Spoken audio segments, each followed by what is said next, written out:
नमस्कार, मैं हूं दीपक चौरसिया। आपके अपने शो देश की बहस के साथ हम एक बार फिर से हाजिर हैं। जैसा कि आप जानते हैं कि न्यूज नेशन का ये वो मंच है जहां होती है आपके मन की बात। आप जिस मुद्दे को चुनते हैं, हम न सिर्फ उस मुद्दे को पूरे देश के सामने उठाते हैं, बल्कि इस शो में से लोग सीधे देश के सामने अपनी बात रख सकते हैं, क्योंकि हमारे दर्शक इस शो में लाइव जुड़ते हैं। आप भी जुड़ सकते हैं। तरीका आपको पता है, मैं बताऊंगा। व्हाट्सएप नंबर जिस पर आप वीडियो भेज सकते हैं। अगर मुझे ट्वीट करना चाहें तो आप ट्वीट भी कर सकते हैं। आपकी ट्वीट को मैं पढ़ूंगा, आपका एक वीडियो मंगाऊंगा और आपको इस बहस के अंदर शामिल करूंगा। मैं चाहता हूं मेरे ज्यादा से ज्यादा दर्शक इस देश की बहस के अंदर शामिल हो। आज आपने देश की बहस का जो मुद्दा तय किया है वो है, क्या शाहीन बाग से हो रही थी दिल्ली दंगों की प्लानिंग? इसे 51% लोगों ने वोट देकर देश की बहस का मुद्दा बनाना चाहा।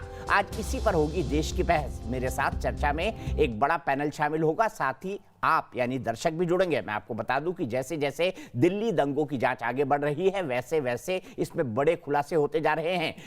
पहले इसकी इंटरनेशनल फंडिंग को लेकर जाकिर नाइक का कनेक्शन सामने आया और अब एक रजिस्टर ने दिल्ली दंगों के कई राज फाश कर दिए हैं। खबर है कि दिल्ली में दंगों की साजिश का प्लान तभी तैयार किया गया था जब जामिया से लेकर शाहीन बाग तक नागरिकता कानून के विरोध में धरना प्रदर्शन किया जा रहा था। सवाल यही है कि क्या शाहीन बाग से हो रही थी दिल्ली में दंगों की प्लानिंग? सबसे पहले देखिए ये एक्सक्लूसिव रिपोर्ट।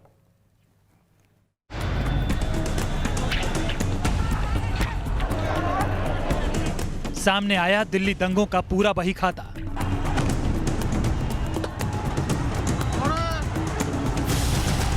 एक रजिस्टर में दफ्न दिल्ली दंगे का हर राज।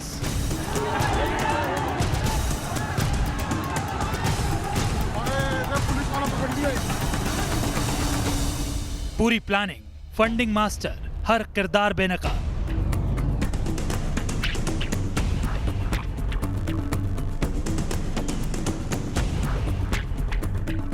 शाहीन बाग की आड़ में रची गई दंगे की साजिश। इस साल फरवरी महीने में दिल्ली में हुए प्रदर्शन और दंगे कोई अचानक नहीं हुए थे, बल्कि इसकी पटकथा करीब 2 महीने पहले जामिया हिंसा के वक्त लिखी जा चुकी थी और शाहीन बाग में चल रहे नागरिकता विरोधी प्रदर्शन की आड़ में इस पूरी प्लानिंग को अंजाम दिया गया। दिल्ली पुलिस स्पेशल सेल की जांच में यह खुलासा हुआ है कि दिल्ली दंगों से पहले ही एक रजिस्टर बनाया गया था जिसमें दंगाइयों का पूरा बही खाता दर्ज है। जानकारी के मुताबिक ये रजिस्टर मिरान हैदर के घर से बरामद हुआ है। मिरान हैदर जामिया कोऑर्डिनेशन कमेटी का मेंबर है। दंगों से पहले मिरान के पास लाखों रुपए कैश आए थे। यूके और ओमान समेत विदेशों से पैसा आया था। कहां से कितने पैसे मिले, कहां खर्च हुआ, सब रजिस्टर में दर्ज है। 13 दिसंबर 2019 ये वो दिन था जब दिल्ली के जामिया में हिंसा हुई थी। बताया जा रहा है कि इस हिंसा के ठीक बाद जामिया कोऑर्डिनेशन कमेटी नाम से एक संगठन बनाया गया था। इसमें All India Student Association, Student Islamic Organisation, Muslim Student Forum और जामिया स्टूडेंट फोरम जैसे कई संगठन शामिल थे। पुलिस के मुताबिक जामिया कोऑर्डिनेशन कमेटी को दिल्ली दंगों की साजिश के लिए जाकिर नायक और पीएफआई समेत कई जगहों से फंडिंग मिल रही थी। इसके लिए खालिद ने बाकायदा मलेशिया का दौरा किया था। इतना ही नहीं, दिल्ली दंगों के मामले में गिरफ्तार कांग्रेस की पूर्व पार्षद इशरत जहां और खालिद सैफी से पुलिस ने मंडोली जेल में पूछताछ की थी, जिसमें खालिद ने कबूला था कि बाकायदा एक योजना बनाकर दंगों को अंजाम दिया गया। पुलिस की चार्जशीट के मुताबिक सैफी और उसके साथियों को लगता था कि सरकार मुस्लिम विरोधी है। उस वक्त कश्मीर में आर्टिकल 370 और 35A हटाई गई थी। फिर CAA लागू कर दिया गया था। NRC और NPR लाने की बात हो रही थी। बस दंगाइयों को गर्म लोहे पर हथौड़ा मारने के लिए यह मौका मुफीद लगा, लिहाजा लोगों को भड़काने के लिए 11 जनवरी 2020 को CAA, NRC, NPR के मुद्दे पर पर्चे बंटवाए गए। 12 जनवरी 2020 को इमाम वसीम की अगुवाई में मदरसे में मीटिंग हुई। इसमें औरतों को धरने के लिए उकसाया गया। 13 जनवरी को खुरेजी पेट्रोल पंप पर धरना दिया गया। इस बीच जब 23 फरवरी को अमेरिका के राष्ट्रपति डोनाल्ड ट्रंप के आने की पुष्टि हुई, तो फिर दुनिया में भारत की छवि खराब करने के लिए प्रदर्शन को दंगों में बदलने की प्लानिंग हुई और सुनियोजित तरीके से इसे अंजाम दिया गया। अब दिल्ली दंगे का हर राज सामने आ रहा है। अब सवाल ये है कि क्या कल तक शाहीन बाग के प्रदर्शन को सही ठहराने वाले कथित सेकुलर क्या इस खुलासे के बाद अपनी गलती स्वीकार करेंगे? देश की बहस में आज बहस इसी मुद्दे पर होगी। Team news nation. तो शाहीन बाग का आंदोलन जब से मैंने कवर करना शुरू किया था और जब से मेरी वहां पिटाई हुई थी, तब से मैं लगातार कह रहा था, हो सकता है अंबेडकर जी की फोटो रखी जा रही हो, पर यहां पर इरादा मन में राम बगल में चूरी वाला है। वैसा आखिरकार साबित हुआ दिल्ली दंगों के बाद। इसीलिए आज का मेरा सवाल भी यही है, क्या शाहीन बाग से हुई दिल्ली दंगों की प्लानिंग? इसका उत्तर आप दे सकते हैं हाँ या नहीं भी, ए और बी का ऑप्शन है। आप इस शो के दौरान न्यूज नेशन का जो वेबसाइट है newsnation.com, उस पर आप जा सकते हैं। हमारा मोबाइल ऐप है, डाउनलोड करना बड़ा आसान है, उस पर आप जा सकते हैं। ट्विटर हैंडल @NewsNationTV आपको पता है, जा सकते हैं। न्यूज नेशन के फेसबुक पेज पर जाकर दे सकते हैं। हम इस शो के दौरान आपके जवाब भी दिखाएंगे। इसके साथ ही कार्यक्रम के दौरान आप अपनी राय और सवाल का वीडियो बनाकर हमारे व्हाट्सएप नंबर 9711002266 पर भी भेज सकते हैं। सवाल बड़ा है, किसके लिए प्रदर्शन हो रहा था शाहीन बाग में? शाहीन बाग से ही दंगों की साजिश रची गई, ये मैं पहले दिन से कह रहा हूं, और आज इस चार्जशीट के बाद यह साबित भी हो गया कि वहां पर प्रदर्शन करना एक दिखावा था। असल में दिमाग था कि मुसलमान विरोधी है सरकार, इसीलिए इसके खिलाफ एक आंदोलन खड़ा किया जाए। CAA कोई मुद्दा नहीं था और इसीलिए ट्रंप के सामने दंगों को अंजाम दिया गया। पूरी क्रोनोलॉजी समझाऊंगा इस पूरे शो के दौरान। आप मेरे ग्राफिक्स देखिएगा, आपको सब समझ आ जाएगा क्या हुआ। सबसे पहला इंसिडेंट याद दिलाता हूं, पैनल को इंट्रोड्यूस करूं। प्रोफेसर संगीत रागी, पॉलिटिकल एनालिस्ट, जो कि प्रोफेसर हैं दिल्ली यूनिवर्सिटी में, वो मेरे साथ हैं। शुभी खान एक इस्लामिक स्कॉलर हैं, वकील हैं, लेकिन बहुत ही देश के लिए वो अपनी राय रखती हैं। मेरे साथ डॉक्टर शोएब जमई हैं, प्रेसिडेंट है इंडियन मुस्लिम फाउंडेशन के, और शाहीन बाग के ऑर्गेनाइजर्स में से एक थे मौलाना साजिद रशीदी, प्रेसिडेंट है ऑल इंडिया इमाम काउंसिल के। ज़ेबा खान सोशल एक्टिविस्ट हैं, ये भी शाहीन बाग के प्रदर्शन से लगातार जुड़ी रही। सबसे पहले शोएब मलिक, सबसे पहला वाकया दिल्ली दंगों का क्या था? क्या वो ये नहीं था कि जाफराबाद और वजीराबाद के वहां पर, जहां पर ये तथाकथित शांतिपूर्ण प्रदर्शन चल रहा था, वहां DCP और रतन लाल को शहीद कर दिया गया? ये सबसे पहला हमला था दंगों के लिए। हाँ बोलेंगे या नहीं बोलेंगे इसको भी बताइए। किसने मारे थे पत्थर DCP को? किसने उसको 1 महीने ICU में रखा था? किसने रतन लाल को शहीद कर दिया? जवाब दीजिए। ये आपके तथाकथित प्रदर्शनकारी थे जो शांति के लिए आंदोलन कर रहे थे। बोलिए।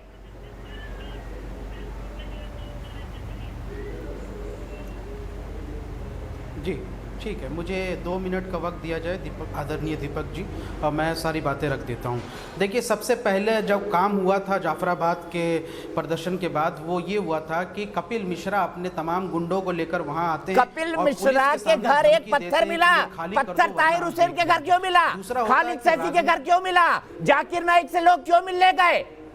ये उल्टा नैरेटिव मुझे मत सुनाइए शोएब मलिक, शोएब जमई। मैं आपको साफ कह रहा हूं, क्या वो पहला वाकया नहीं था दिल्ली दंगों का जिसमें DCP को मारा गया, ICU में पहुंचा दिया गया, और उसके बाद उसके साथ रतन लाल को शहीद कर दिया गया पत्थरों से, हथियारों से, असलों से? बताइए, क्या वो दंगों की शुरुआत नहीं थी? अंकित आईबी का बाद में मारा गया। मैं तो बोल रहा हूं पहला इंसिडेंट दिल्ली दंगों का क्या था? क्या आता है आपके याद में? सवाल पूछना।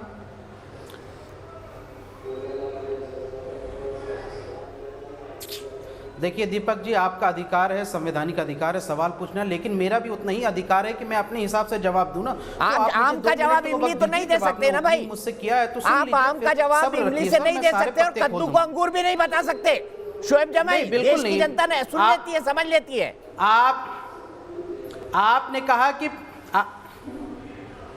आपने कहा कि पहला इंसिडेंट क्या था? मैंने बताया पहला हिंसा, जहां पर हिंसा हुई, जहां पर हिंसा का इंसिडेंट हुआ, जहां पर एक कांस्टेबल को शहीद किया गया, रतन लाल को।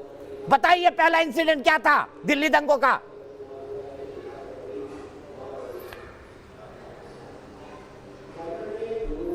देखिए, उस पूरे दंगों की प्रोवोकेशन यानी उसकी शुरुआत जो है, ये रागिनी तिवारी नाम की महिला और कपिल मिश्रा के बयान और वहाँ पे लाइव फेसबुक कर करके लोगों को भड़काने के बाद से शुरू हुआ। ये तो पूरी दुनिया जानती है ना सर, इसको क्यों डिनाई करते हैं? लेकिन मैं आपको बताता हूँ, कि देखिए दीपक चौरसिया जी, कांस्टेबल शहीद रतन लाल जी के जो बारे में बात हुई थी, हम बहुत उस चर्चा में शामिल थे। इवन कि यहाँ से अंकित शर्मा के लिए जो हुई उसमें भी हम शामिल थे। लेकिन मुझे बड़ा अफसोस होता है कि जब चार्जशीट किसी मुस्लिम पक्ष के लिए चल रहा था उस समय बड़ा डिबेट हुआ, मैं भी उसमें शामिल हुआ। लेकिन ज्यों ही चार्जशीट में आरएसएस के 16 लोगों के अरेस्ट होने की बात हुई, व्हाट्सएप ग्रुप कट्टर हिंदू नाम से वो जो बना उसमें 125 लोग उसकी भी बात करूंगा, चिंता मत करिए, लेकर आए हूं शोएब जमाई, उसकी भी बात करूंगा। अब ये बताइए दिल्ली दंगों का पहला इंसिडेंट कौन सा था, उसकी भी बात करूंगा। इतनी हिम्मत है मुझ में, तब आपने डिबेट नहीं की। इतनी हिम्मत है, उसकी भी डिबेट करूंगा। बताइए दीपक जी, आपने कहा कि मैं निष्पक्ष पत्रकार हूं और आपने आदरणीय दीपक जी, आपने कहा कि मैं 30 वर्षों से पत्रकारिता करता हूं। मैं सर आपको बड़ा इज्जत करता हूं, सम्मान करता हूं। तो अगर पत्रकारिता हम करते हैं सर, तो जब हम जब वो सब ताहिर हुसैन की जब हम बात कर रहे थे, तो ये आरएसएस की भी बात होनी चाहिए ना, जिसके 16 मेंबर, आरएसएस के 16 खबर वो बनती है, खबर वो बनती है जहां देश के खिलाफ धरना, झूठा धरना देके साजिश रची गई हो।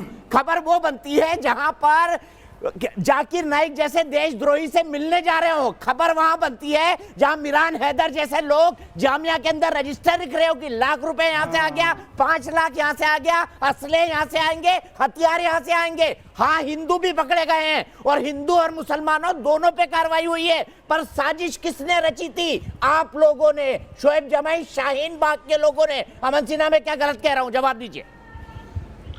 आप जो कह रहे हैं दीपक जी, पूरी तरीके से इन्वेस्टिगेशन का, पहली बात तो मैं आपको बताऊं कि वो कंक्लूजन चार्जशीट में निकल के आया।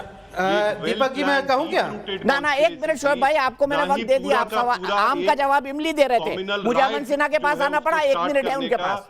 बल्कि पूरे अंतरराष्ट्रीय जगत में भारत की छवि को किस तरीके से धूमिल किया जाए और किस तरीके से भारत की जनता और भारत की छवि को किस तरीके से पूरी दुनिया में एक गलत तरीके से दर्शाया जाए, और ये इंटरनेशनल साजिश ये अंतरराष्ट्रीय स्तर पे कैसे रची गई। देश के दुश्मन जो जाने हुए लोग, जाकिर नायक जिनके अगेंस्ट इंटरपोल का रेड कॉर्नर नोटिस और भी सब चीजें निकली हुई हैं, वो लोग किस तरीके से कॉन्स्पायर करके, ये जो सैफी हैं और इन सभी लोगों ने, और जो जॉइंट कोऑर्डिनेशन कमेटी थी, जो कि शाहीन बाग की जॉइंट कोऑर्डिनेशन कमेटी थी, जो आपने बिल्कुल सही फरमाया दीपक जी, उसने जाके वहां पे दंगों की प्लानिंग करने का, भड़काने का, वहां पे जाके सुनियोजित तरीके से किस तरीके से वहां पे अटैक इनिशिएट किया जाए, राइट्स इनिशिएट किया जाए, इसकी पूरी की पूरी प्लानिंग की। और ये अपने जो आका, जो बाहर जाकिर नायक और बाकी जो इनके लोग थे, उनके इशारों पे ये पूरी की पूरी well plan, deep rooted conspiracy, और हर एक साक्ष्य, हर एक एविडेंस चार्जशीट में स्पष्ट रूप से आ गया है दीपक जी। उसके बाद भी बहुत दुख है, आप बार बार इनसे सवाल पूछते रहे और ये खाली इनके पास एक ही जवाब था, बस कपिल मिश्रा का नाम लिए जाओ। अरे भाई, ताहिर हुसैन के घर में पूरी आतंकवाद की, उन्माद की जो है पूरी फैक्ट्री चल रही थी, पेट्रोल बॉम्ब। ठीक है मान, आपका 1 मिनट पूरा हुआ। मेरा सवाल अभी भी बचा हुआ है। अभी भी ऐसे कई लोग हैं जो हिंदू ऑर्गेनाइजेशन से जुड़े हुए हैं, जो अभी पकड़े गए हैं, उन पर भी बात करूंगा अमन सिन्हा जी। और मैं इसमें इस सवाल को भी उठाऊंगा कि शाहीन बाग क्या था। ज़ेबा, आप तो शाहीन बाग की एक्टिविस्ट थी, बताइए। शाहीन बाग ने सोचा उनकी बात नहीं मनवाई जा रही है, चलो दिल्ली में अब दंगे करा दिए जाए क्योंकि ट्रम्प साहब आए हैं। यही सब किया ना आपने मिल बैठ के। अब तो साबित हो गई, रजिस्टर में पैसे लिखे जा रहे हैं, मिरान हैदर कितनी वकालत कर रहे थे, शोएब जमाई वो गिरफ्तार हैं, उनके यहाँ से 2.5 लाख रुपए भी मिले कैश में। बताइए दीपक जी, 1 मिनट पहले जब सवाल कर रहे हैं तो जवाब भी पूरे अच्छे से सुन लीजिए। एकदम गलत आप इल्जाम लगा रहे हैं। बिल्कुल शाहीन बाग सिर्फ मुसलमानों का प्रोटेस्ट नहीं था। सबसे पहले मैं ये बोलूंगी, क्योंकि लगातार इसे टीवी चैनल के द्वारा पूरे देश और दुनिया में दिखाने की कोशिश की गई है कि ये मुसलमानों का प्रोटेस्ट है, लेकिन ये सभी धर्म के लोग वहां पर आते थे और ये प्रोटेस्ट को चला रहे थे। हाँ, वो सेक्युलरिस्ट आते थे जो बाकियों के लिए कुछ नहीं बोलते, उनके लिए एक ही धर्म है जो खतरे में है। ये उन सेक्युलरिस्ट का प्रोटेस्ट था जो जानते हैं कि एक धर्म है मुसलमानों का जो इस देश के अंदर खतरे में है। मैं बोल रहा हूं ना, उसमें सेक्युलरिस्ट लोग थे, कई पॉलिटिकल पार्टी के लोग थे, मैं कहां मना कर रहा हूं। पर आपके मन में राम बगल में छुरी थी ज़ेबा जी। पॉलिटिकल पार्टीज के नहीं, आम जनता थी उसमें, आम जनता थी, जहां से पूरा पंजाब के लोग आए थे। आप देख सेकुलरिज्म सकते हैं, पसंद नहीं है क्या आपको? पता होगा। और कोई भी ये सबसे पहले तो सेकुलरिज्म के नाम पे जो ड्रामा होता है ना, वो मुझे पसंद नहीं है। बयान को नहीं है किया जो 23 तारीख को ट्रम्प के आने पर पूरी कॉन्स्पिरेसी में किस तरीके से जो है ये राइट्स कराए जाए उसकी प्लानिंग, भारत के संविधान को नहीं मानते क्या आप? 3 सेकंड आपके बाकी है। एविडेंस जो है भारत के संविधान को नहीं मानते। संविधान को आप मानते हैं ना? आपने डीसीपी को कैसा मारा? अंबेडकर जी का नाम लेके, लठ लेके, पत्थर लेके, रतनलाल को क्यों शहीद कर दिया? भूल गए क्या? ज़ेबा 30 सेकंड आपके। जब आप सवाल किए हैं तो जवाब सुनेंगे ना, या खुद ही बोलते रहिएगा? जी दीपक जी, जवाब तो सुनने का मौका दीजिए। दीपक जी अगर जब बुलाए, अब मैं बोल रहा हूँ बोलिए तो आप चुप हो जा रही है। तो सुनने का मौका दीजिए। कपिल मिश्रा जी डीसीपी के सामने बोलते हैं, अनुराग प्रवेश वर्मा जी गोली मारो सालों को किसने दिया? ये गोपाल आके गोली मारते हैं, चलाते हैं, ये सब किसने किया? बहुत दिनों से एक खास पार्टी वाले लगातार प्रयास कर रहे थे दिल्ली के दंगे में झोंकने का, समझ गए? और इसका इल्जाम शाहीन बाग पे नहीं दे सकते आप। जितना आपको तकलीफ नहीं है ना, उससे 1000 गुना ज्यादा हम लोगों को दिल्ली दंगे की तकलीफ है। तो अब एक कोई बात नहीं ज़ेबा, आपने अपनी बात खत्म की। सविता कटोच जी, सोशल एक्टिविस्ट, मेरी एक अमन जी प्लीज, अमन जी टाइम पे बोलिए। अमन जी मैं 1 मिनट में आ रहा हूँ। सरिता कटोच जी मेरी एक दर्शक जुड़ गई हैं, मेरी परंपरा है, मैं दर्शकों को जोड़ता हूँ। सरिता जी आपको क्या लगता है, माफ कीजिएगा सारिका जी, आपको क्या लगता है जो बहस चल रही है जिसको देखकर 2 ही नाम है, कपिल मिश्रा, प्रवेश वर्मा और अनुराग ठाकुर जी, ठीक है, मैं उस पे उसने क्या किया क्या नहीं किया पुलिस उसका निर्णय करेगी। अभी तक उनके खिलाफ एक भी केस ना हाई कोर्ट कर पाई है ना सुप्रीम कोर्ट। लेकिन मैं आपसे सवाल जानना चाहता हूं, आपको क्या लगता है, आपको नहीं लगता है दंगे पूरी तरह से प्री प्लान थे?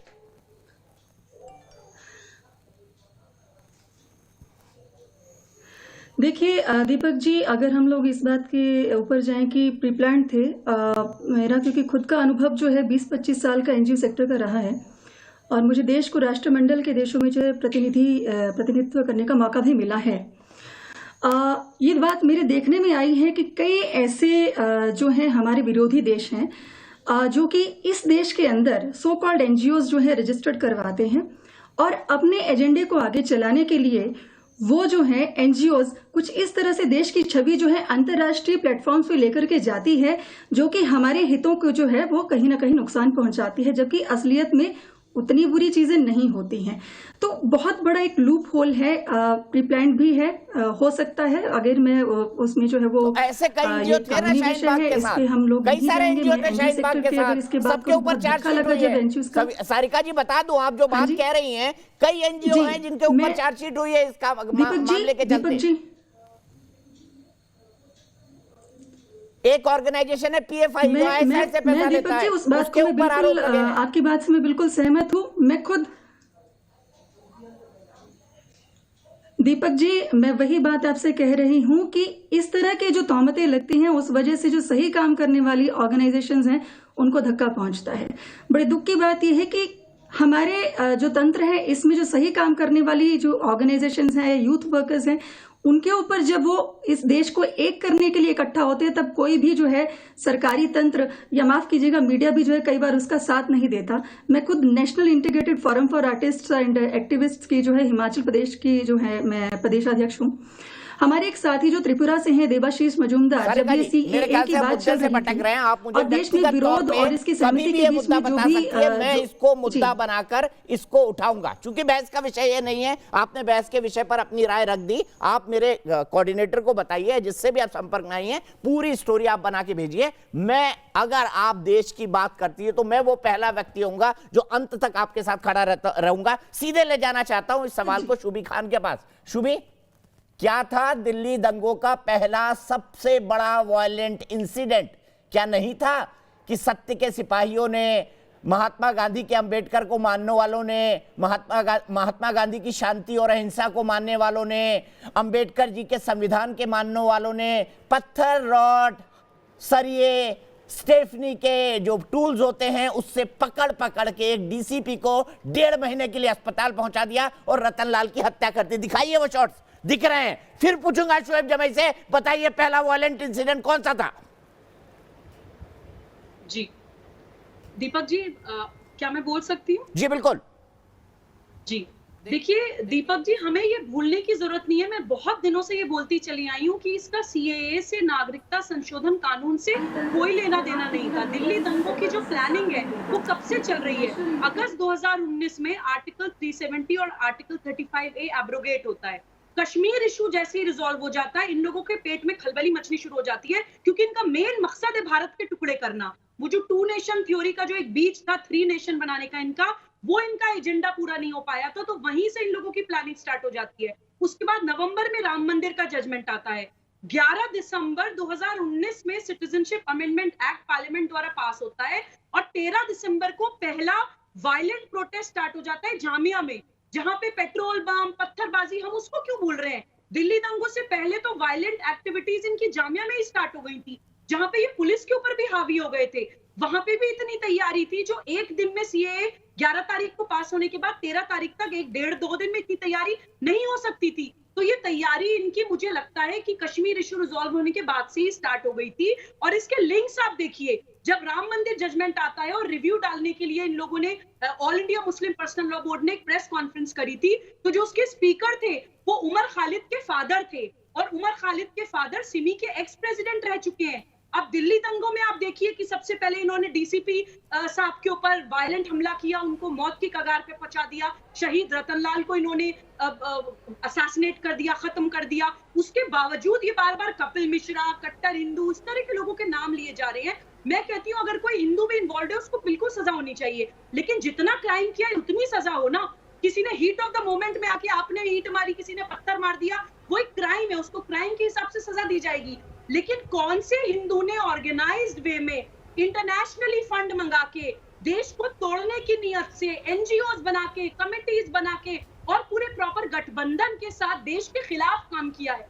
एक हिंदू का नाम आप मुझे बता दीजिए, क्योंकि हिंदूज की वो स्ट्रैटेजी, वो मानसिकता, वो एजेंडा के तहत काम करना होता ही नहीं है। ये हम सब जानते हैं कि हमारे जो बोल रहे हैं बहुत आराम से सुन रहे हैं, और हम जब बोलते हैं तो आप आवाज सुनते ही नहीं है हमारी बातों को। चंद मुसलमान, क्योंकि आप आम का जवाब इंग्लिश से देते हैं ये बाजी, इनके बीच में भी बोल दूंगा अगर ये गलत बोलेंगी। आप आम का जवाब इंग्लिश से देते हैं क्योंकि आपके पास सीधा जवाब नहीं होता।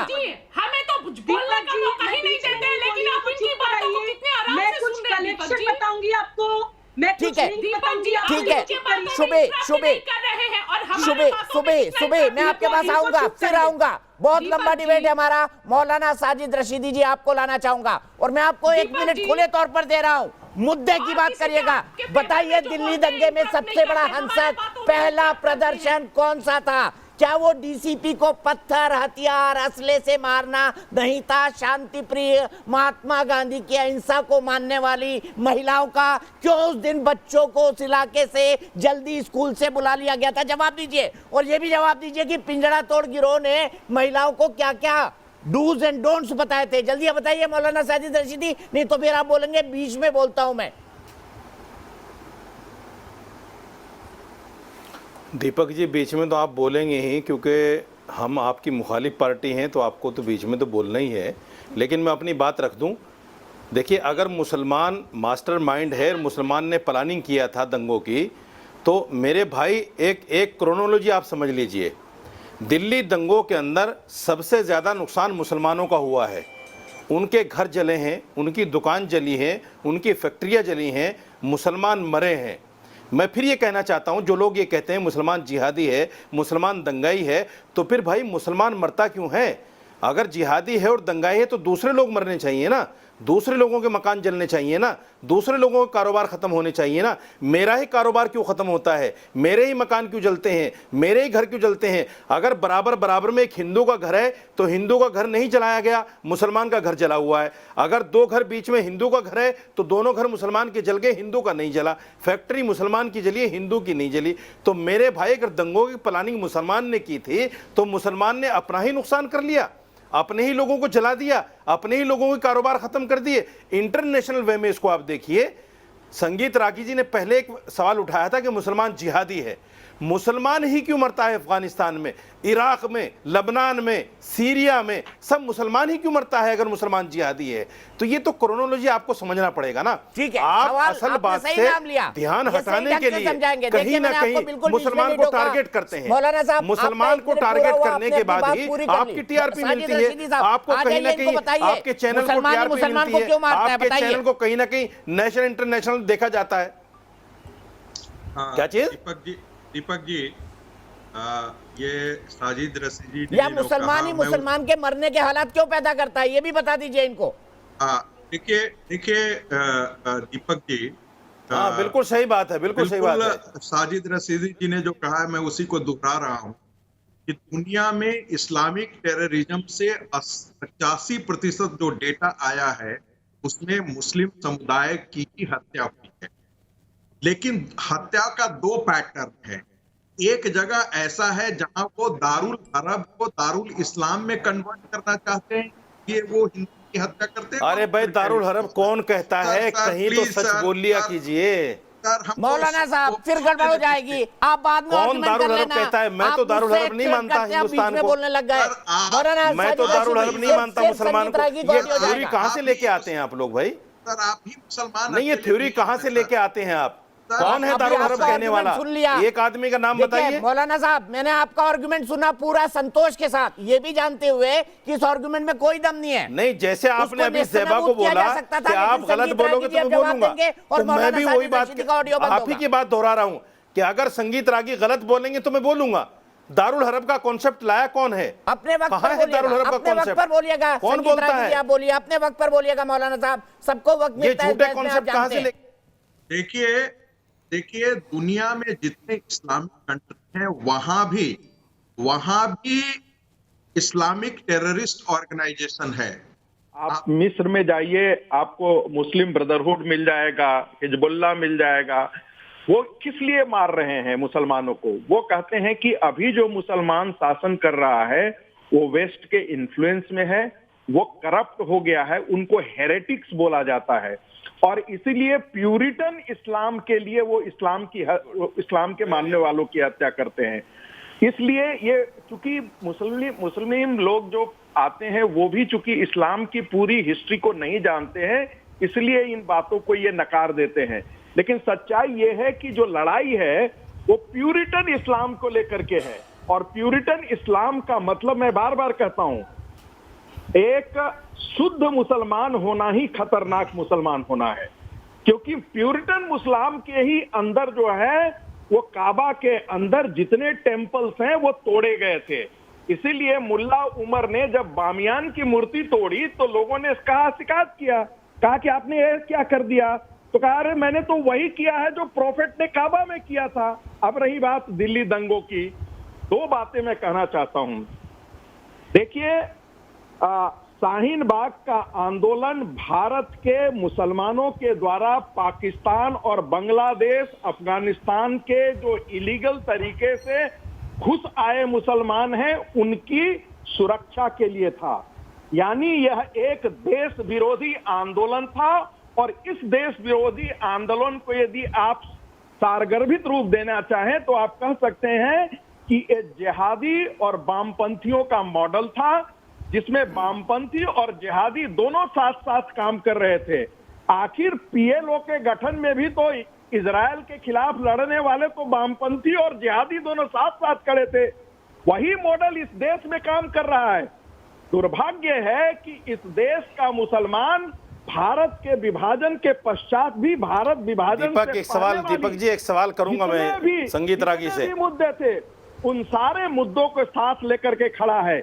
यानी इस देश का मुसलमान एक हिस्सा अभी भी पाकिस्तान परस्त है, ठीक है, और वो देश के साथ गद्दारी करता है और देश के एक सवाल मेरा दीपक चौरसिया जी, एक सवाल मेरा बिल्कुल मौलाना साहब पूछेंगे। संगीत रागी से मेरा एक सवाल, आप बिल्कुल पूछेंगे मौलाना साहब, आपको पता है मैं कभी मौका किसी को देने से रुकता नहीं हूं। ठीक है संगीत रागी जी, आपने अपनी बात खत्म की। शोएब जमई, मेरा बड़ा सीधा सवाल है, कहाँ बैठे शोएब जमई? किस डिटेंशन कैंप में है? असम वाले में है या असम के दूर के किसी भाग में है? अब तक तो देश के मुसलमानों को डिटेंशन कैंप में चले जाना था ना आपकी थ्योरी के मुताबिक। घर में बैठे हैं कि डिटेंशन कैंप में? बताइए। कागज तो आपके पास होंगे नहीं, और आपने बोल भी दिया है कागज नहीं दिखाएंगे हम। किस डिटेंशन कैंप में बैठे हैं आप?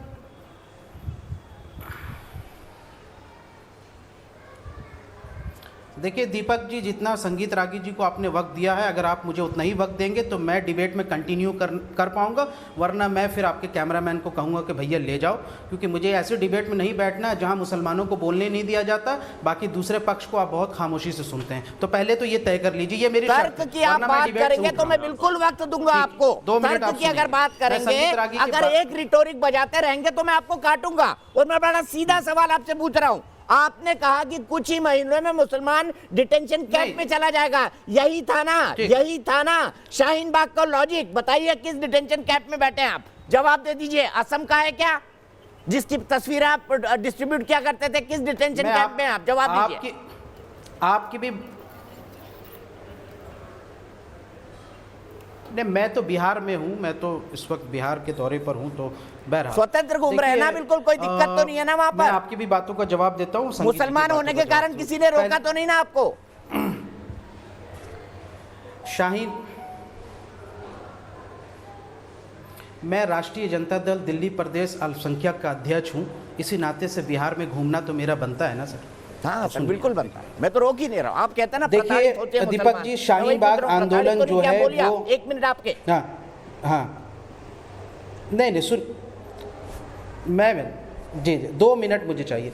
शाहीन बाग आंदोलन जो है आज भी इस देश का गरीब मजदूर, भूमिहीन किसान, सुनिए ठीक है, भूमिहीन किसान, मजदूर और जो आदिवासी और दलित, ये सब इस बात के शुक्रगुजार हैं कि ये शाहीन बाग आंदोलन ही था जिनकी वजह से इनकी ज़मीनें नहीं छीनी, इनको कागज नहीं दिखाना पड़ा, किसी को अपने बाप दादा का जो है वो अस्तित्व के बारे में नहीं दिखाना पड़ा, तो सारे लोग बच गए इस बहुत बड़े जंगल, ताकि इनका जो है यहाँ से नागरिकता नहीं गई। ये शाहीन बाग आंदोलन का ही दम था कि 6 राज्यों के सरकारों ने कहा कि हम जो है पुराने फॉर्मेट में एनपीआर करेंगे, और एनआरसी के लिए सरकार ने कहा कि हम अभी नहीं कर रहे हैं, वो पहले से अड़ी हुई थी। तो ये शाहीन बाग आंदोलन का ही था, तो पूरे देश को इसका शुक्रिया अदा करना चाहिए। अगड़ों की बात नहीं कर रहा हूँ मैं, पिछड़ों की बात कर रहा हूँ। दूसरी बात यह है कि दिल्ली दंगों में जिस तरीके से आरएसएस की साजिश का उजागर चार्जशीट में हुआ है, महिला को जला देना, रेप के बारे में कहना, ये व्हाट्सएप ग्रुप जो कट्टर हिंदू, ये चार्जशीट में है, और हर हर महादेव और श्री राम का नारा लगा करके हाशिम अली, मुख्तार अली और परवेज साहिल के मारना, ये एक तालिबान का मॉडल है। इसलिए हमने कहा कि आरएसएस एक आतंकवादी संगठन है, और आतंकवादी संगठन तालिबान जिस तरीके का जो काम करता था धार्मिक उन्माद के नाम पर, वही आरएसएस भी करती है। असीमानंद भी यही करता है, साध्वी प्रज्ञा भी यही करती है, बम ब्लास्ट भी यही करते हैं, सारे लोग काम करते हैं। 1993 के बाद 80% बम ब्लास्ट करने वाले यही संस्था है, इसलिए आरएसएस को आतंकवादी संगठन कहा जाता है। अमेरिका में जिन संगठन ने लश्कर तोयबा को आतंकवादी संगठन कहा, उसने ही बजरंग दल, बीएचपी और आरएसएस को आतंकवादी संगठन कहा है। इंटरनेशनली अमेरिका में जाके देख लीजिए। कंप्लीट हो गए आपके 1 मिनट, आपके 1 मिनट कंप्लीट हो गए। कह रहा हूं अब तो ये साबित हो गया, एंडलेस नहीं, अब तो ये साबित हो गया ना, एंडलेस नहीं। अमन सिन्हा जी, इनकी जबान में, एक छोटा सा इनकी काउंटर सोच कर दूं में, भाई। 1 मिनट। आरएसएस सब कुछ करती है, 80% दंगे करवाती है, वायलेंस करती है, सब मान लिया मैंने, पर हाफिज सईद जो है वो शांति का पैगाम देता है, कैंडल लाइट मार्च निकालता है शाहीन बाग में। ओसामा बिन लादेन जो है वो वेटर है, और अमेरिका की सड़कों पर आतंकवादी है, फ्री में खाना बांटता है। सुन लीजिए, उमर खालिद जो है वो महात्मा गांधी का सबसे बड़ा अनुयायी है, हमारे देश के खिलाफ जो है वो आतंकवादी है, लेकिन आरएसएस मुझे लगता है इनके पास कुछ करने के लिए नहीं है। ये सब शांति के मसीहा हैं, शांति के पुजारी हैं, इनके खिलाफ चार्जशीट हो गया। अमन सिन्हा जी, सिर्फ 1 सेकंड के लिए आपको रोक रहा हूँ, इस डिबेट में आपको ही लेके आऊंगा, लेकिन मेरे साथ इस वक्त दुष्यंत कुमार राजपूत जी जुड़ गए हैं। मैं जानना चाहता हूं दुष्यंत कुमार राजपूत जी से, आर्किटेक्ट है नोएडा से। दुष्यंत जी, मैं आपको जानना चाहता हूं, नोएडा में रहते हैं, आपने बड़ी परेशानी झेली होगी शाहीन बाग के टाइम, क्योंकि मेरा भी ऑफिस नोएडा में है। क्या परेशानी मैंने झेली, मैं बहुत अच्छी तरह जानता हूं। बड़ा स्पष्ट जवाब चाहूंगा। दिल्ली में जो दंगे हुए, आपको नहीं लगता प्लान्ड थे, एक विचार के साथ थे, एक विचारधारा के साथ थे, और उनका उद्देश्य वो नहीं था जो शाहीन बाग में कहा जा रहा था?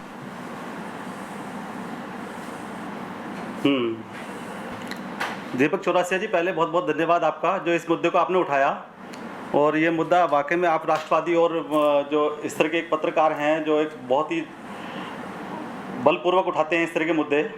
हेलो जी, बोलिए, आप बोलिए, कंटिन्यू बोलिए, आप वक्त हेलो। बर्बाद मत करिए। हाँ दीपक जी, हम शाहीन बाग में हमने दिसंबर से लेकर के 4 महीने तक हमने जो कष्ट झेला है हमें मालूम है इसका। नोएडा में रहते हुए हमारा ऑफिस जसोला में है, हम लोग जा नहीं पाए, और इस मुद्दे को लेकर के जो आम पब्लिक ने जो परेशानी झेली है उसको हम सब समझ सकते हैं बहुत अच्छे से।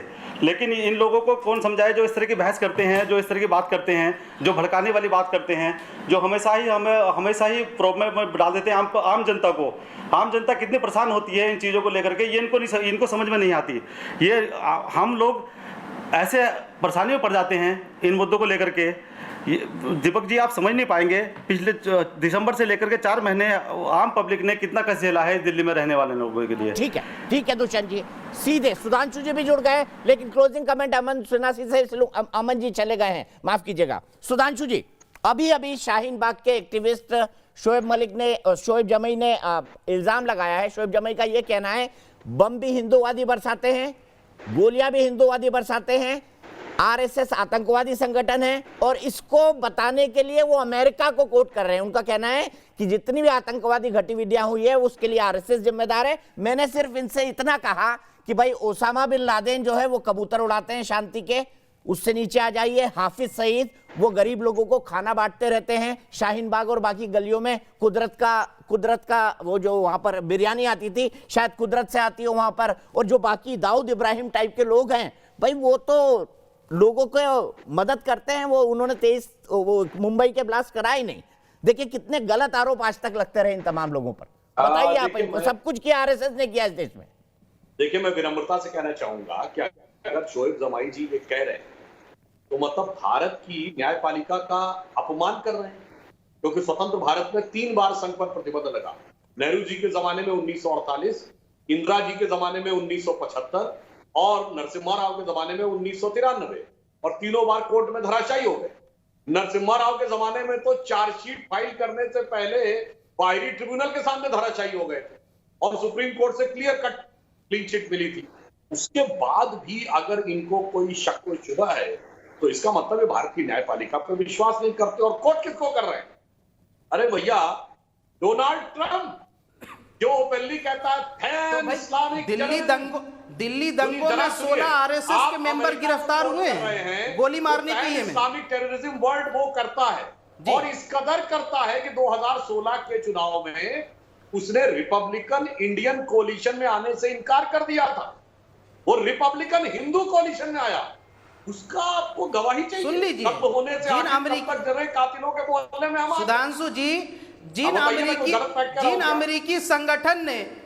जिस अमेरिकी संगठन ने ओसामा बिन लादेन को टेररिस्ट कहा, उसी संगठन ने वीएचपी, बजरंग दल और आरएसएस को जो है आतंकवादी संगठन मानती है। इंटर रिलीजियस क्या बात कर रहे हैं? कमीशन है 1990 में बनी है, हम तो नहीं बोल रहे हैं। अमेरिकी संगठन ने नहीं कहा था ओसामा बिन लादेन को टेररिस्ट, अमेरिकी सरकार क्या ने बात कहा। कर रहे हैं आप? और दुनिया के 50 देशों की सरकार ने कहा। अरे क्या बात आप कर रहे हैं साहब? बराक ओबामा ने बाकायदा उसके अमेरिकी सरकार ने कहा, कागजात पे दस्तखत किए थे। और इंटर रिलीजियस ऑपरेशन किया था US inter religious freedom sir अमेरिकी सीनेट से तब बहस अच्छी हो। शोएब जमाई, देखिए अब आप बीच में बोल रहे हैं, मैंने 2 बार नहीं टोका, अब ये परंपरा गलत है। आपकी बात का सीधा जवाब मिल रहा है, आपको थोड़ा संयम रखना होगा। दर्शकों को समझ में नहीं आता, आप बोलिए फिर मैं बोलता हूं।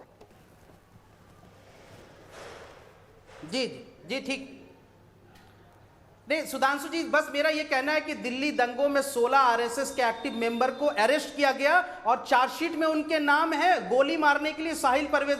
तो क्या आरएसएस के मेंबर को ध्यान नहीं दिया जाता कि वो कैसे अपने पास बंदूक रखते हैं, गोली रखते हैं और ये सारी चीजें रखते हैं? तो इसको आतंकवादी गतिविधि क्यों ना माना जाए? जब वो रेप करने की धमकी देते हैं, व्हाट्सएप जो ग्रुप कट्टर हिंदू के नाम से बना था उसमें सारे आरएसएस के मेंबर हैं और ये दिल्ली पुलिस की चार्जशीट में है सर, हमारे पास नहीं है। बल्कि तो बाकी चार्जशीट में मान लीजिए ना, सही है। अच्छा एक मिनट सुधांशु भाई, दिल्ली पुलिस की बाकी ये चार्जशीट तो सही है, लेकिन मिरान हैदर पर जो आरोप लगे हैं, जो जाकिर नाइक से मिलने का आरोप लगा है, जो आप पर षड्यंत्र का आरोप लगा है, जो जामिया में रजिस्टर मिला है, वो सब गलत है। वो सब गलत है, ये सही है क्योंकि दिल्ली पुलिस ने लिखा है। ये कौन सा तर्क हुआ शोएब जमाई, ये कौन सा तर्क हुआ बताइए ना, बोलिए, जवाब दीजिए, इसका भी जवाब ले लीजिए सुधांशु त्रिवेदी जी से। मिरान हैदर पे किसी के मर्डर का चार्ज नहीं लगा है सर। मिरान हैदर पे मर्डर करवाने का चार्ज लगा है, षड्यंत्र का चार्ज लगा है मेरे भाई। शोएब जमाई कान और आंख खुली रखो, षड्यंत्र का चार्ज लगा है मिरान हैदर पर, दंगे करवाने का चार्ज लगा है। सुधांशु त्रिवेदी जी, शोएब आपको रुकना होगा। ये तो आप देखिए शोएब जी, अभी आपने कहा कि वो आरएसएस के मेंबर थे। अरे एक तरफ आप ही लोग तो चीख के कहते थे कि आरएसएस वाले तो मेंबरशिप ही नहीं होती, अब आरएसएस की मेंबरशिप होती नहीं मगर आपको पता है कि आरएसएस के मेंबर थे। ये एक बड़ा विचित्र विरोधाभासी बयान। दूसरी बात, जो घटनाक्रम हुआ आप जरा उसकी टाइम देखिए। उमर खालिद ने कहा कि जब राष्ट्रपति ट्रंप आएंगे उस समय सड़कों पर निकल आना, और जनाब 24 तारीख को जैसे ही डोनाल्ड ट्रंप भारत आते हैं, ऐसा सुई का मिलान कर लीजिए कि तारीख नहीं घंटे और मिनट तक सेम है, और 25 तारीख रात 12 बजे आखिरी घटना हो जाती है, उसके बाद पुलिस के पास कोई पीसीआर काम नहीं आती है। ये सब कुछ 36 घंटे में, यानी जितनी देर डोनाल्ड ट्रंप भारत में रहे उतनी देर सब कुछ होता रहा। आपने जो डोनाल्ड ट्रंप से कनेक्शन जोड़ा है, कनेक्शन तो बड़ा तगड़ा नजर आता है। तो ये बताइए, ये सिर्फ संयोग था या प्रयोग था? मेरे विचार से तो प्रयोग था, अन्यथा इतनी सटीकता कैसे हो सकती है कि घंटे भी मैच खा रहे हैं, इधर लैंडिंग उधर दंगे शुरू, इधर टेक ऑफ दंगे खत्म। ठीक है, जवाब देंगे शोएब भाई, जेबा जवाब देंगे, फिर मुझे मौलाना साहब के पास जाना है, साहब के पास जाना है और शुभी के पास भी जाना है। जेबा जवाब दीजिए, संयोग था या प्रयोग था? क्योंकि शाहीन बाग भी प्रयोग था और दिल्ली दंगे भी आपके प्रयोग थे, बता दीजिए। अरे भाई, जैसे ही कपिल मिश्रा ने वो बयान दिया, शोएब जमाई बीच में नहीं, जेबा आपकी तरफ से बोल रही है, आप उनको नहीं बोलने दे रहे। जेबा आपकी तरफ से बोल रही है, आप उनको नहीं बोलने दे रहे। जेबा बोलिए। रुकिए एक मिनट, और आपने रागिनी तिवारी का स्पीच सुना था या नहीं? उनका भाषण सुना था? दंगा भड़काने वाला था या वो क्या पढ़ रही थी, ये जरा मुझे बता दीजिए। तो आप तो वजीराबाद में रघुपति राघव रागाराम गा रहे थे ना, पतित पावन सीताराम। आप क्या भजन कर रहे थे जाफराबाद वजीराबाद में बैठ के सड़क पे? भजन कर रहे थे आप लोग? नहीं, आप भजन कर रहे थे?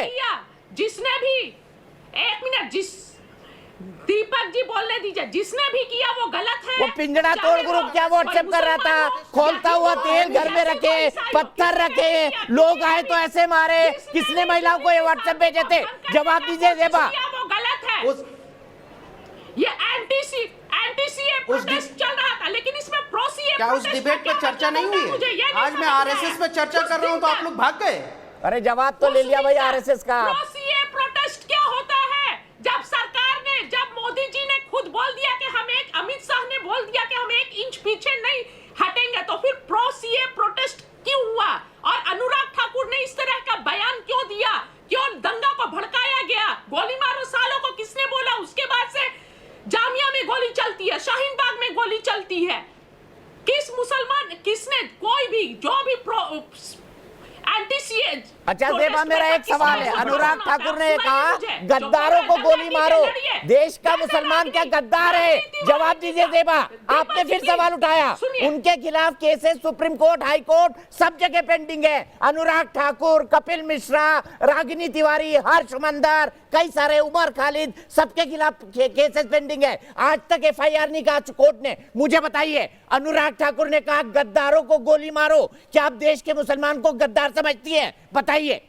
मेरे लिए आप लोग गद्दार नहीं है, जवाब दीजिए। क्या आप देश के मुसलमान को गद्दार समझती है? मुसलमान गद्दार नहीं, जो सीए का प्रोटेस्ट कर रहे हैं वो गद्दार है। देखिए दीपक जी, ये लोकतंत्र है, लोकतंत्र में विचारधारा होती है, किसी की इधर होती है, बिल्कुल विचारधारा से काम करिए, शाहीन बाग में प्रोटेस्ट करिए, पर आम लोगों का रास्ता मत रोकिए, वहां से दंगे मत प्लान करिए। सुधांशु त्रिवेदी जी, मुद्दे की बात नहीं करते ये लोग। आरएसएस इधर उधर, मिरान हैदर पे नहीं बोलेंगे।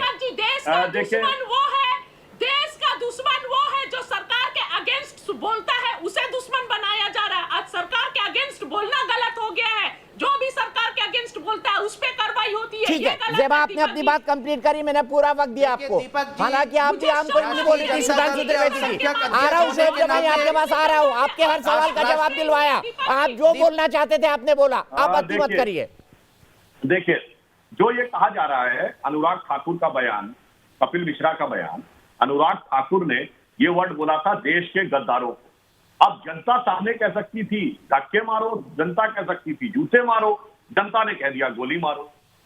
मगर मैं फिर भी कहता हूं, मंत्री होने के नाते जब गोली मारो वाला नारा लगने लगा था तो उन्हें उस बात पर रुक जाना चाहिए था, पर अनुराग ठाकुर ने नहीं बोला गोली मारो। और कोई खामखा में अपने को गद्दार क्यों मानने लगे भाई? मैं तो मानने को तैयार नहीं। और चलिए, अनुराग ठाकुर का बयान किस तारीख का? 20 जनवरी, और इनका कपिल मिश्रा का 27 जनवरी।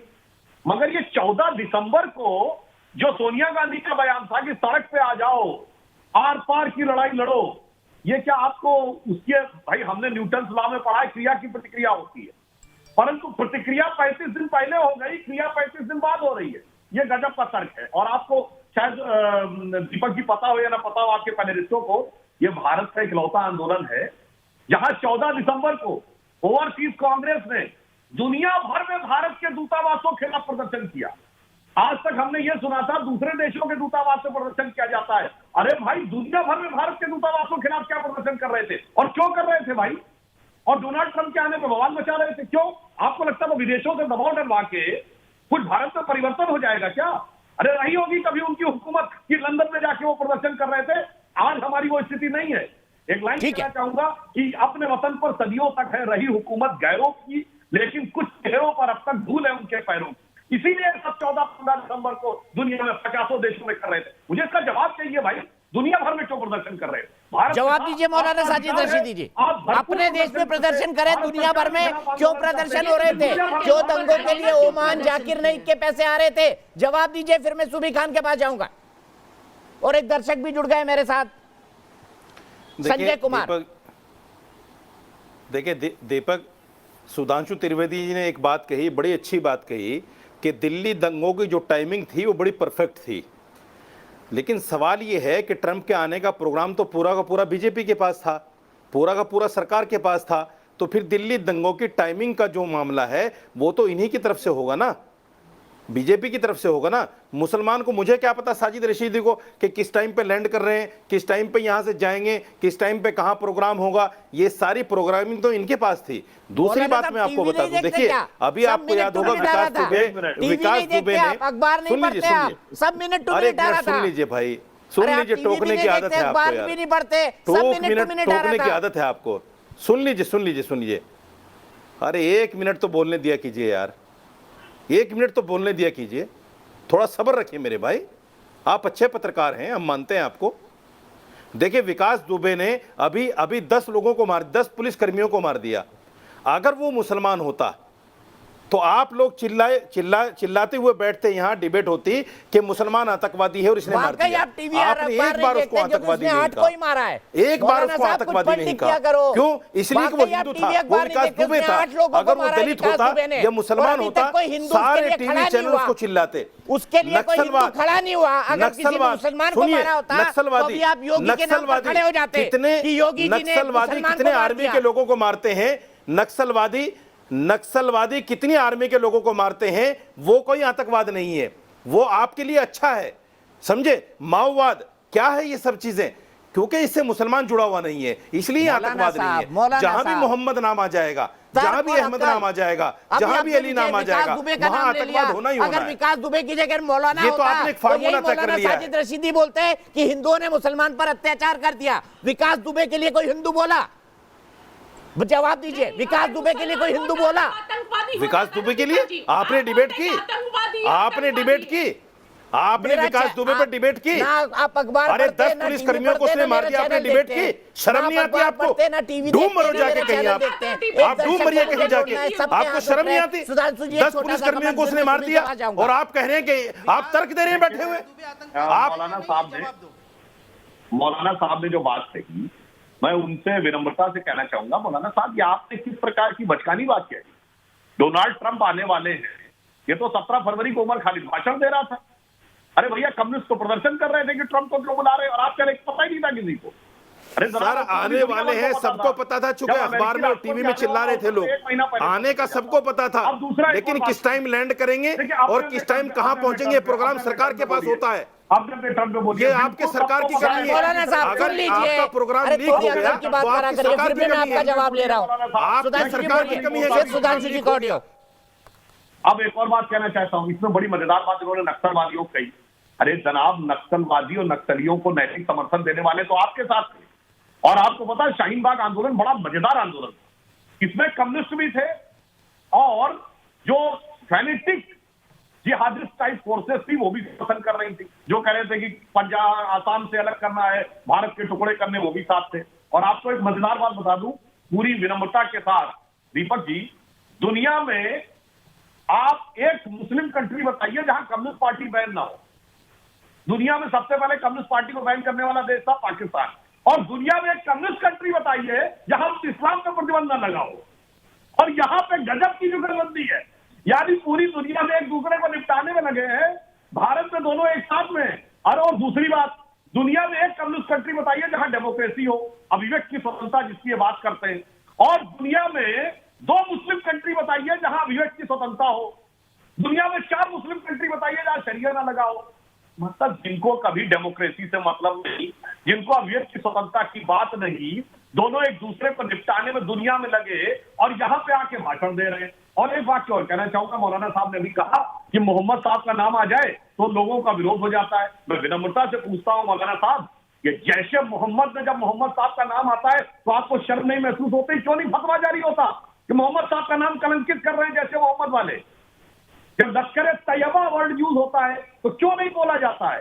जब हरकतुल अंसार वर्ड यूज होता है तो क्यों नहीं बोला जाता है? और जब श्रीनगर में जुमे की नमाज से निकल के भीड़ इंस्पेक्टर अयूब पंडित को मार देती तो कहना चाहिए कि हम अपने मजहबी फल का दुरुपयोग नहीं होने देंगे, मगर चुप्पी साध दी जाती।